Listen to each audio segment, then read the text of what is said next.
In the name of Allah the most merciful the most beneficent. Allah के नाम से आगाज करते हैं जो बड़ा मेहरबान निहायत रहम वाला है। दरूद पाक हज़रत मोहम्मद मुस्तफ़ा सल्लल्लाहु अलैहि वसल्लम की ज़ात पर जो वजह तख्लीक़ कायनात हैं, जो रहमत लिल आलमीन हैं, जिनकी शफात के ऊपर हमें यकीन है। अमाल तो कुछ नहीं है लेकिन शिफात पे यकीन है। अल्लाह पाक से दुआ है कि अल्लाह पाक हम सब के हाल पे अपना रहम फरमाए। तो आज का जो हमारा टॉपिक है वो past indefinite tense. Past tense की बात करेंगे। पास्ट इंडेफिनिट टेंस, टेंस के अंदर दूसरी सीरीज है हमारी, दूसरा लेक्चर टेंस के ऊपर कंप्रिहेंसिव लेक्चर। पास्ट टेंस की बात कर रहे हैं। तो जैसा कि पास्ट के अंदर चार टेंस होते हैं। पास्ट इंडेफिनिट होता है, पास्ट कंटिन्यूअस होता है, पास्ट परफेक्ट होता है और पास्ट परफेक्ट कंटिन्यूअस टेंस होता है। तो आज हम पास्ट का ऑपरेशन करेंगे। पास्ट में क्या क्या चीजें होती हैं। पास्ट इंडेफिनिट टेंस का पहले ऑपरेशन करते हैं। आइए देखते हैं पास्ट इंडेफिनिट टेंस क्या होता है। पास्ट इंडेफिनिट टेंस जैसा कि हम उर्दू के अंदर हम पढ़ते हैं, वो काम करता था, वो काम करती थी, हम स्कूल जाते थे, वो स्कूल जाते थे, ये वो जाती थी। उर्दू जुमले के आखिर में ता था, ती थी, ते थे वगैरह आता है। तो इसको हम आइडेंटिफाई कर लेंगे, ये पास्ट इंडेफिनिट टेंस है। लेकिन इंग्लिश के अंदर ऐसा एक्शन जो माजी के अंदर किसी लम्हे वकू पजीर हुआ, माजी के अंदर किसी लम्हे वकू पजीर हुआ, ऐसा एक्शन जो माजी के अंदर किसी लम्हे वकू पजीर हुआ, उसको हम पास्ट एक्शन कहते हैं या पास्ट इंडेफिनिट टेंस कहते हैं। आइए जरा देखते हैं। It is used to show a habitual और यूजुअल एक्शन और a single act that took place in the past. माजी के अंदर जब हुआ सिंगल एक्ट तो उसके लिए हम पास्ट इंडेफिनिट टेंस इस्तेमाल करते हैं। इसकी अगर हम बनावट की बात करें तो इसमें सबसे पहले सब्जेक्ट आता है। सब्जेक्ट के बाद जो है वर्ब की सेकंड फॉर्म आती है, आखिर पे ऑब्जेक्ट आ जाता है, सादा जुमला बन जाता है। जब जुमले को हमने सवालिया या नफी बनाना है, सवालिया और नफी बनाने के लिए हमने हेल्पिंग वर्ब को उठाना होता है। हम हेल्पिंग वर्ब इसमें डिड इस्तेमाल करते हैं। नोट कीजिएगा, जब हेल्पिंग वर्ब इस्तेमाल करेंगे तो जुमले के अंदर वर्ब की दूसरी फॉर्म इस्तेमाल फिर नहीं करेंगे। जब डिड आएगा तो उसके बाद वर्ब की पहली फॉर्म आएगी। तो जुमले को हमने अगर बनाना है नफी, सब्जेक्ट आएगा, हेल्पिंग वर्ब डिड आएगी, उसके बाद नॉट आ जाएगा, आखिर पे ऑब्जेक्ट आ जाएगा। वर्ब की पहली फॉर्म आ जाएगी, आखिर पे ऑब्जेक्ट आ जाएगा। अगर हमने जुमले को सवालिया बनाना है, सबसे पहले हेल्पिंग वर्ब डिड को लगा देंगे, फिर सब्जेक्ट आ जाएगा, फिर हमारे पास वर्ब की पहली फॉर्म आ जाएगी और आखिर पे जो होगा ऑब्जेक्ट आ जाएगा। इस तरह से जुमला जो होगा हमारे पास सवालिया बन जाएगा। अगर हमने जुमले को बनाना है सवालिया और नफी, सबसे पहले हेल्पिंग वर्ब आ जाएगी, फिर सब्जेक्ट आ जाएगा, फिर नॉट आ जाएगा, फिर वर्ब की पहली फॉर्म आ जाएगी, आखिर पे ऑब्जेक्ट आ जाएगा और ऑब्जेक्ट के बाद जो है हमारे पास सवालिया निशान आ जाएगा। जुमला सवालिया भी बन जाएगा और नफी भी बन जाएगा। तो इसकी मिसालों की तरफ गौर करते हैं। आई वेंट टू स्कूल, मैं स्कूल गया। आई वेंट टू स्कूल, मैं स्कूल गया। मैं स्कूल नहीं गया, I did not go to school. याद रखिए डिफरेंस मैंने पहले ही बताया है कि जब भी हम डिड इस्तेमाल करेंगे तो वेंट हमेशा गो में कन्वर्ट हो जाएगी। It means second form of verb first form of verb के अंदर कन्वर्ट हो जाएगी। I did not go to school, मैं स्कूल नहीं गया। क्या मैं स्कूल गया? Did I go to school? क्या मैं स्कूल नहीं गया? Did I not go to school. इसका दूसरा जुमला है हमारे पास, he read good books. He read good books। ये रीड नहीं है यहां पे, read red third form second form spell एक जैसे होते हैं। He read good books, वो अच्छी किताबें पढ़ता था, वो अच्छी किताबें पढ़ता था। अगर रीड हो तो जुमले की कंस्ट्रक्शन गलत हो जाती है। प्रेजेंट इंडेफिनिट टेंस के अंदर ही के साथ एस और एस का इजाफा करते हैं, इसलिए हम इसे रेड पढ़ेंगे। थर्ड फॉर्म अकेली इस्तेमाल नहीं होती, हमेशा थर्ड फॉर्म हेल्पिंग वर्ब के साथ इस्तेमाल होती है, इसलिए सेकंड फॉर्म ऑफ वर्ब है ही रेड गुड बुक्स, वो अच्छी किताबें पढ़ता था। वो अच्छी किताबें नहीं पढ़ता था, he did not read good books। अब यहां पर did के बाद read पढ़ेंगे इसको, he did not read good books। वो क्या वो अच्छी किताबें पढ़ता था? did he read good books? क्या वो अच्छी किताबें नहीं पढ़ता था? did he not read good books? he ran for his life, वो अपनी जिंदगी के लिए भागा, जिंदगी बचाने के लिए भागा। he ran for his life, he did not run for his life, वो अपनी जिंदगी बचाने के लिए ना भागा। He did not run for his life, did he run for his life? क्या वो जिंदगी बचाने के लिए भागा था? did he not run for his life? क्या वो जिंदगी बचाने के लिए नहीं भागा था? एडवर्ब ऑफ टाइम की बात करें तो इस टेंस के अंदर एडवर्ब ऑफ टाइम जो इस्तेमाल होते हैं वो हमारे पास मुख्तलिफ किस्म के हैं, जिसमें आ जाता है यस्टरडे आ जाता है, जिसमें एगो आ जाता है, जिसमें लास्ट का जिक्र आ जाता है, या कोई ऐसा एडवर्ब जो पास्ट टेंस को जाहिर करता है, तो इसको हम इस्तेमाल करते हैं। तो नॉर्मली जो है ये एडवर्ब इस्तेमाल होता है, यस्टरडे, एगो और लास्ट का वर्ड इस्तेमाल होते हैं ताकि जुमले की हमारे पास पहचान हो सके। इसके हम इस्तेमाल कहां पर होता है? Incident took place in past, जैसा कि मैंने अभी पहले बताया था। Incident took place in past, ऐसा एक्शन जो पास्ट में हुआ, तो उसके लिए हम पास्ट इंडेफिनिट टेंस इस्तेमाल करते हैं। He went to Lahore yesterday, वो कल लाहौर गया। Quaid-e-Azam work very hard, Quaid-e-Azam ने सख्त मेहनत की। वो इंसिडेंट जो पास्ट में हुए थे। नंबर 2, पास्ट की हैबिट को जाहिर करता है। हम क्रिकेट खेला करते थे, we used to play cricket. हम स्कूल जाया करते थे, we used to go to school. Used to का इस्तेमाल करते हैं। He used to deliver a lecture regularly, वो रोजाना एक लेक्चर जो है बाकायदगी से एक लेक्चर दिया करता था। He used to play cricket, वो क्रिकेट खेला करता था। तीसरा कॉम्बिनेशन बहुत इंपॉर्टेंट, जरा तवज्जो के साथ में इसको देखना है। ये पास्ट इंडेफिनिट और पास्ट कंटीन्यूअस के कॉम्बिनेशन के तौर पे भी इस्तेमाल होता है। पास्ट इंडेफिनिट पास्ट कंटीन्यूअस के साथ कॉम्बिनेशन के तौर पे भी इस्तेमाल होता है। इसका मतलब क्या है? इसका मतलब ये अगर पास्ट के अंदर कोई काम जारी हो, फॉर एग्जांपल हम कल की अगर बात करें, कल हम बैठे हुए थे कि हमारा एक दोस्त आ गया। कल हम बैठे हुए थे, हमारा एक दोस्त आ गया। हम बैठे हुए थे, वी वर सिटिंग, वो पास्ट कंटीन्यूअस टेंस था। वो कौन सा टेंस था? पास्ट कंटीन्यूअस टेंस था। उसके साथ वाज और वर्ब के साथ आईएनजी फॉर्म आती है।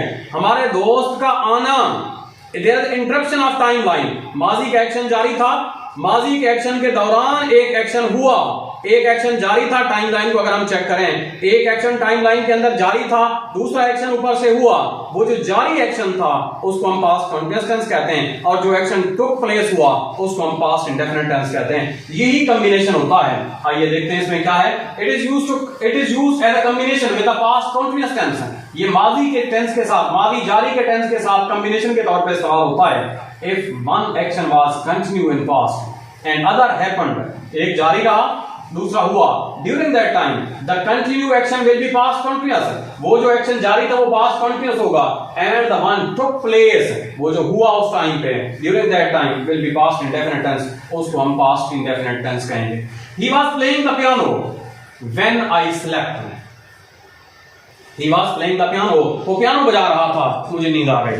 हम लेक्चर दे रहे थे और बच्चे सो गए। हम लेक्चर दे रहे थे, जैसे अक्सर औकात होता है, हम लोग क्लास में डोज करना शुरू कर देते हैं ड्यूरिंग लेक्चर। तो लेक्चर के दौरान तो ऐसा लगता है जैसे मौसीकी हो।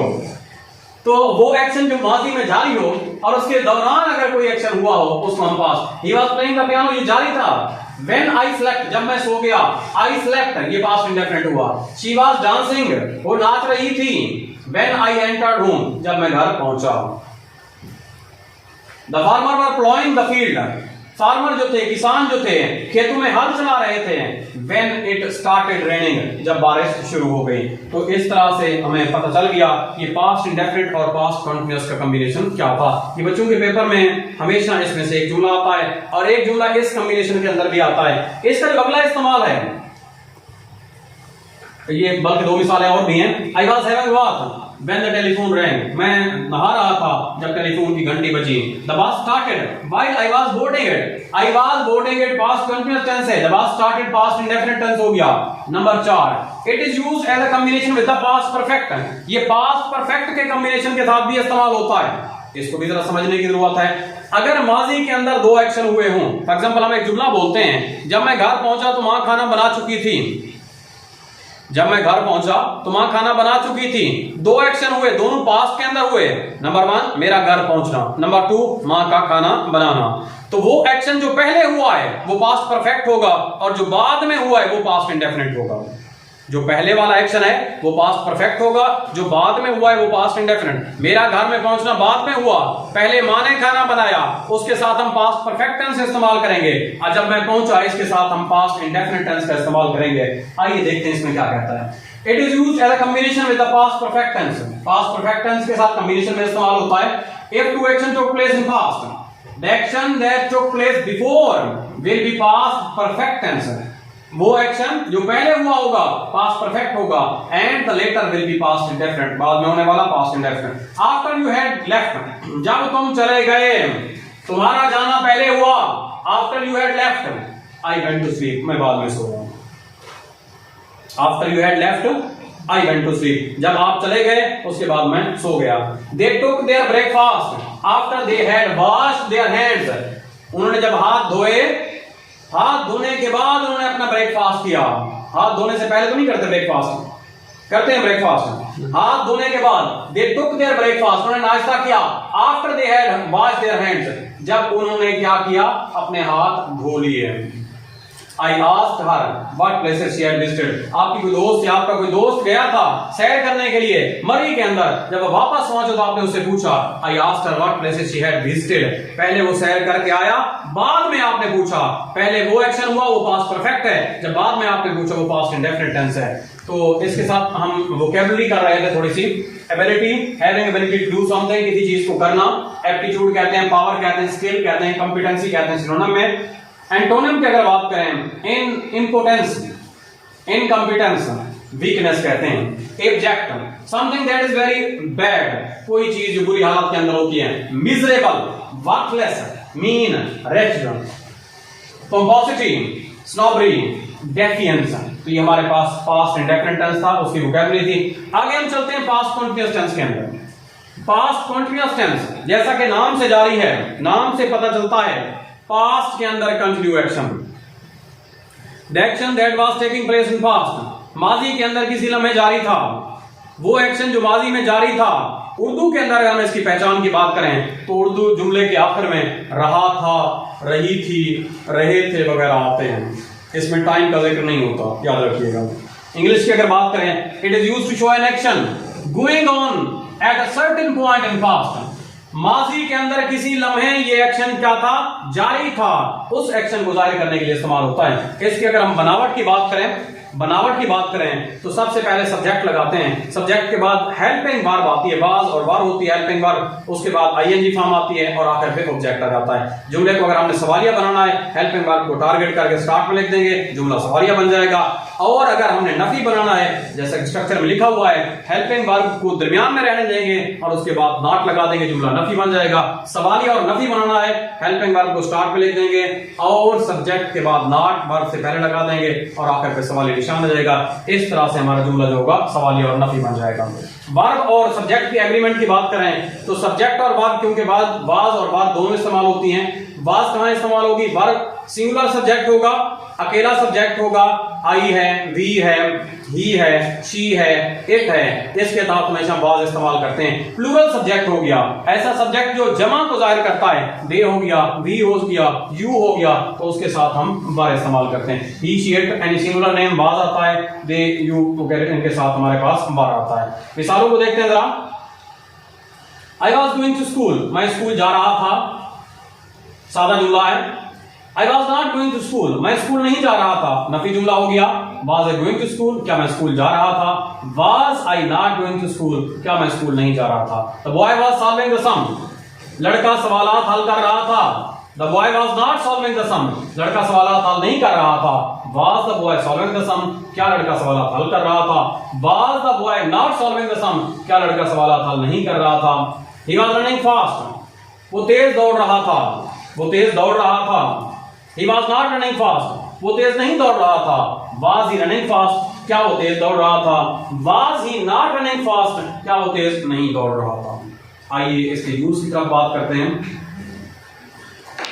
Action that remain continue at a certain point in past, ऐसा एक्शन जो माजी के किसी लम्हे, ऐसा एक्शन जो माजी के किसी लम्हे जारी रहा, उसके लिए हम पास्ट कंटीन्यूअस टेंस इस्तेमाल करते हैं। For example, it was raining outside, बाहर बारिश हो रही थी, बाहर बारिश हो रही थी। ही वाज वर्किंग हार्ड, तो सख्त मेहनत कर रहा था। Number 2, action which was continue and the other happened, ऐसा एक्शन जो कंटिन्यू था और उसी लम्हे दूसरा एक्शन हुआ, दूसरा एक्शन हुआ। जो कंटिन्यू एक्शन था उसको हम कहेंगे ये है हमारे पास पास्ट कंटीन्यूअस टेंस, और जो हुआ दूसरा वो पास्ट इंडेफिनिट टेंस है। इसकी I was having a bath, मैं नहा रहा था। व्हेन द टेलीफोन रैंग, जब टेलीफोन की घंटी बजी। द बस स्टार्टेड, बस स्टार्ट हो गई। While I was boarding it, जब मैं उसमें सफर कर रहा था। आई वाज बोर्डिंग इट, ये पास्ट कंटीन्यूअस टेंस है। आई वेंट देयर टू सी, मैं वहां गया देखने के लिए। What Ali was doing, Ali क्या कर रहा था। ये पास्ट इंडेफिनिट है ये वाला हिस्सा, और पास्ट कंटिन्यूअस है वो वाला हिस्सा। She made tea while I was sleeping, उसने चाय बनाई जबकि मैं सो रहा था। I was sleeping ये पास्ट कंटिन्यूअस टेंस है। She said that she was washing her hair, उसने कहा वो अपने बाल जो थी धो रही थी, ये पास्ट कंटिन्यूअस टेंस है। वोकैबुलरी ऑफ द डे है absorb, take back something, absorb किसी चीज को बैक पे लेना, forswear, renounce, relinquish, और इसके एंटोनिम डिजायर और लॉन्ग हो जाते हैं।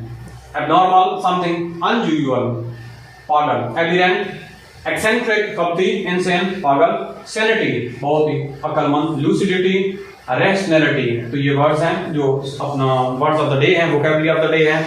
आगे चलते हैं, हमारे पास पास्ट परफेक्ट टेंस आ जाता है।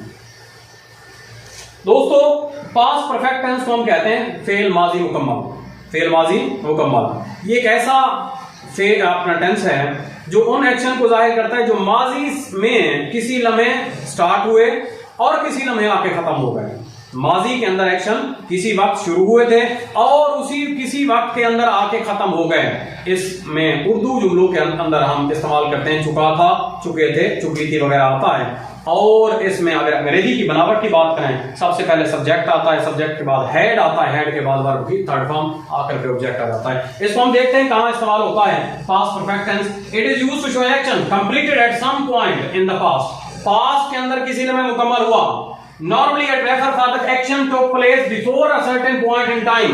आमतौर पर यह उन एक्शन के लिए इस्तेमाल होता है। Normally it refers, आमतौर पर यह रेफर करता है, बताता है उन एक्शंस के लिए जो क्या हुए थे, that took place before a certain time in past, जो certain time मखसूस वक्त में माजी से पहले हुए थे उनके लिए इस्तेमाल करता है। इसकी स्ट्रक्चर की बात करें, सादा जुमलों के अंदर सब्जेक्ट आता है, हेल्पिंग वर्ब हेड आती है और फिर वर्ब की थर्ड फॉर्म और आखिर पे ऑब्जेक्ट आ जाता है। सादा जुमले बन जाते हैं। नफी की बात करें तो हेड के बाद नॉट लगा देते हैं, नफी बन जाएगा। अगर सवालिया की बात करें तो हेड को स्टार्ट में ले आएंगे और बाकी स्ट्रक्चर वैसे का वैसा रहेगा, सवालिया बन जाएगा। अगर सवालिया नफी की बात करें तो पहले हेड आएगा, फिर सब्जेक्ट आएगा, फिर नॉट आएगा, फिर वर्ब की थर्ड फॉर्म आएगी, आखिर पे ऑब्जेक्ट आएगा और ऑब्जेक्ट के बाद सवालिया निशान आएगा। आइए हम इसका इस्तेमाल देखते हैं, मिसालें देखते हैं। I had gone to school, मैं स्कूल जा चुका था। मैं स्कूल नहीं जा चुका था। I had not gone to school, क्या मैं स्कूल जा चुका था। Had I not gone to school, क्या मैं स्कूल नहीं जा चुका था। Had I not gone to school. The police had caught the thief, police चोर को पकड़ चुकी थी। The police had not caught the thief, police चोर को नहीं पकड़ चुकी थी। Had the police cot the thief, क्या पुलिस चोर को पकड़ चुकी थी। Had the police not caught the thief, क्या पुलिस चोर को पकड़ चुकी थी। पुलिस का चोर को पकड़ना बहुत इंपॉर्टेंट है, बाद में छोड़ देना ये भी बहुत इंपॉर्टेंट है। इसका इस्तेमाल देखते हैं। Use of tense, it is used when two action took place at certain point in past. तो जो की जरूरत है, कॉम्बिनेशन के अंदर इस्तेमाल होता है। 9th के अंदर और 10th के अंदर, फर्स्ट ईयर सेकंड ईयर के अंदर हमेशा इसमें से ऑब्जेक्टिव पूछी जाती है और जो कॉम्पिटिटिव एग्जाम्स हैं उनके अंदर भी इसमें से ऑब्जेक्टिव पूछी जाती है। सो तवज्जो करेंगे इसमें। ये कॉम्बिनेशन के तौर पे इस्तेमाल होता है पास्ट और प्रेजेंट का। जब दो एक्शन हो यानी पास्ट के अंदर, it is used to when two action took place at a certain point in past. माजी के अंदर खास वक्त में दो एक्शन टेक प्लेस हुए हों and the action took place earlier, वो एक्शन जो पहले हुआ होगा वो पास्ट परफेक्ट होगा और जो बाद में हुआ होगा वो पास्ट इंडेफिनिट टेंस होगा। इसकी मिसालें हैं, when the doctor right the patient had died, यानी जब डॉक्टर पहुंचा तो मरीज लुढ़क चुका था, मौलवी आराम कर चुके थे मरीज का। When the doctor came, when the doctor arrived, the patient had died। Patient का डाइड होना पहले had के साथ वर्ब की थर्ड फॉर्म, ये पास्ट परफेक्ट हो गया। डॉक्टर का बाद में पहुंचना past indefinite tense. The train had stopped, train had stopped before Saima reached the station। Saima के स्टेशन पहुंचने से पहले ट्रेन जो थी वो रुक चुकी थी। साइमा बाद में पहुंची, पास्ट इंडेफिनिट, ये पास्ट परफेक्ट हो जाएगा। The peon had rung the bell, The peon had rung the bell before we reached the school। हमारे स्कूल पहुंचने से पहले पियोन जो था बेल बजा चुका था, ये पास्ट परफेक्ट हो जाएगा और आगे वाला हिस्सा पास्ट इंडेफिनिट हो जाएगा। The thief had run away, बहुत इंपॉर्टेंट नेचुरल ट्रूथ आ गया। Before the police came, police आने से पहले चोर दफा दूर हो चुका था, भाग चुका था। नेक्स्ट है number 2, we use past perfect tense। In if clause of third conditional, जो थर्ड कंडीशनल सेंटेंस होते हैं, हमें पता है कंडीशनल जुमले होते हैं, तो थर्ड कंडीशनल जुमलों के अंदर भी इफ क्लॉज के अंदर जो है वो हम पास्ट परफेक्ट टेंस इस्तेमाल करते हैं, और जो मेन क्लॉज होती है वुड हैव के साथ थर्ड फॉर्म आती है। और इसका एक अलग लेक्चर भी मौजूद है, उसको आप देख लीजिएगा कंडीशनल जुमलों का, तो उसमें वाज़ेह तौर पर बताया गया है if clause past perfect tense had के साथ वर्ब की थर्ड फॉर्म, और मेन क्लॉज में वुड हैव के साथ वर्ब की थर्ड फॉर्म। इसकी मिसाल है if he had asked me I would have helped him. Asked, if he had asked, ये past perfect है। If he had taken the examination, इम्तिहान दिए होते, he would have achieved good marks। इम्तिहान दिए नहीं, ना ही नंबर उसने हासिल किए। Unreal past को भी जाहिर करता है ये थर्ड कंडीशन जो होता है। Vocabulary of the day है above something that is higher or overhead। कोई चीज जो हायर होती है या ओवरहेड होती है उसको above कहते हैं। Synonym on top, atop भी कहते हैं, over भी कहते हैं। Beneath, inferior, ये इसके एंटोनिम है।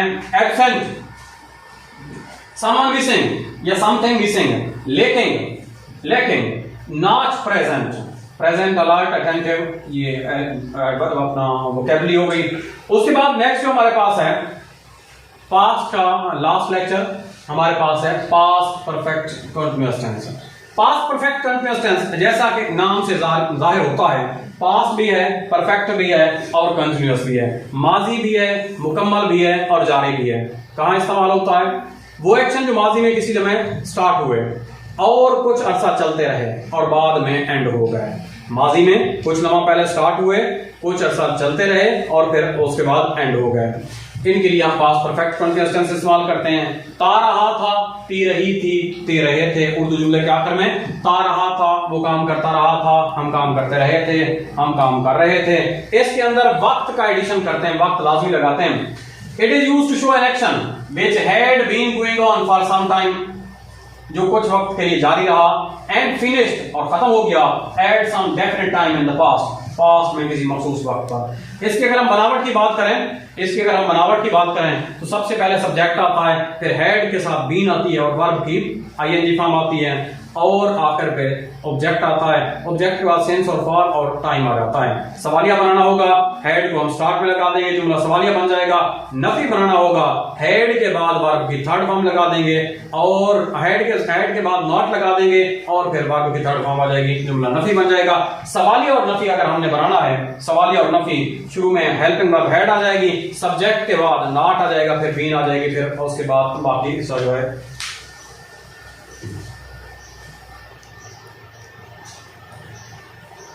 जी बात ही कर रहा था, इसके स्ट्रक्चर की बात कर रहे थे पास्ट परफेक्ट कंटीन्यूअस टेंस के साथ। तो सादा जुमलों के अंदर, पास्ट परफेक्ट कंटीन्यूअस टेंस के अंदर सादा जुमले जो होते हैं उसमें पहले सब्जेक्ट आता है, हेड बीन और आईएनजी फॉर्म आती है। हेड बीन और आईएनजी फॉर्म और आखिर में सेंस और फॉर आ जाता है। अगर हमने जुमले को सवालिया बनाना है, हेड को हम स्टार्ट में लिख देंगे और बाद में जुमला सवालिया बन जाएगा, बाकी स्ट्रक्चर सेम रहेगा। नफी बनाना है, सब्जेक्ट हेड और हेड के बाद नॉट और बीन, फिर आईएनजी फॉर्म आ जाएगी, सेंस और फॉर आ जाएगा। और अगर हमने जुमले को सवालिया नफी बनाना है तो हेड को हम स्टार्ट में लिख देंगे, फिर सब्जेक्ट आ जाएगा, फिर बीन और फिर आगे वही आईएनजी फॉर्म, सेंस और फॉर ऑब्जेक्ट से पहले, ऑब्जेक्ट के बाद आ जाएगा। तो इस तरह से जो जुमले की बनावट होती है, आइए इसकी थोड़ा मिसालों को देखते हैं। I have been going to school for 4 years, मैं 4 साल तक स्कूल जाता रहा। had been going to school for 4 years, 4 साल तक जाता रहा। I had not been going to school for 3 days, मैं 3 दिन से स्कूल नहीं जा रहा था। Had I been going to school since morning, क्या मैं सुबह से स्कूल जा रहा था? Had I not been going to school since morning, क्या मैं सुबह से स्कूल नहीं जा रहा था? They had been working since morning, वो सुबह से काम कर रहे थे। तो ये इसकी मिसालें थी। They had not been working since morning, वो सुबह से काम नहीं कर रहे थे। Had they been working since morning, सवालिया जुमला, क्या वो सुबह से काम कर रहे थे? Had they not been working since morning, क्या वो सुबह से काम नहीं कर रहे थे?